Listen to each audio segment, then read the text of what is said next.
I'll accompany you to supper. Then you'll bathe in the laundry tub before bed." Rees nodded, feeling the faint heat of shame in his cheeks.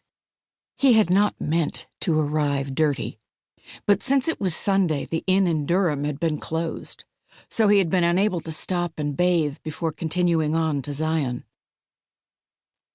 As soon as Rees followed Jonathan into the dining hall, his gaze went unerringly to the sister's side. He found his wife, Lydia, easily, as she was the only woman not wearing the square shaker's cap. And she was still with child. Rees breathed a sigh of relief. He had not missed the birth. Then he looked to the children's tables and found Simon and Jerusha in their respective seats.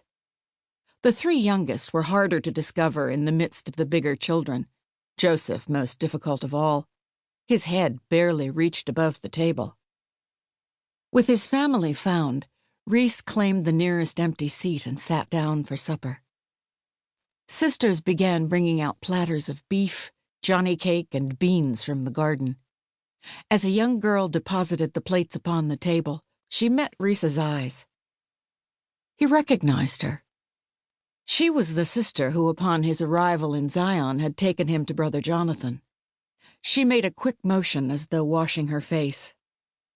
Rees shared a smile with her as he remembered the woman they had seen on their way to the meeting house. The road that ran north to south through the center of the village had been so crowded with vehicles of all descriptions that Rees and his Shaker chaperone had to pick their way around them. All these people from the world had come to see the Shaker service, as though it were some kind of show. Rees almost collided with one of the visitors, a well-dressed woman, making her way toward her own carriage.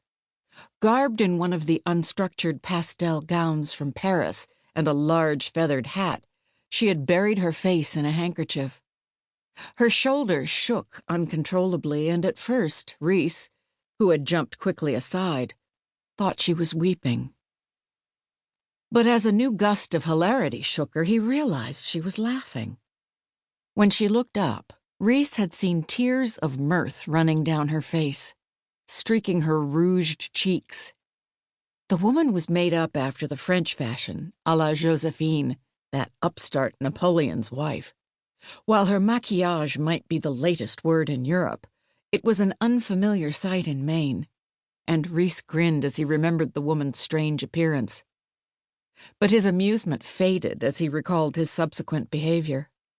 "Oh, dear me," the woman had said, barely able to force the words through her giggles. "I did not see you there." She attempted to wipe away the tears from her cheeks, and red paint stained the white linen in her hand. Although Rees knew it was only carmine, he couldn't help thinking of blood and shuddered.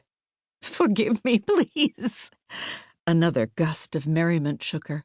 "I found the scene in the meeting house so risible."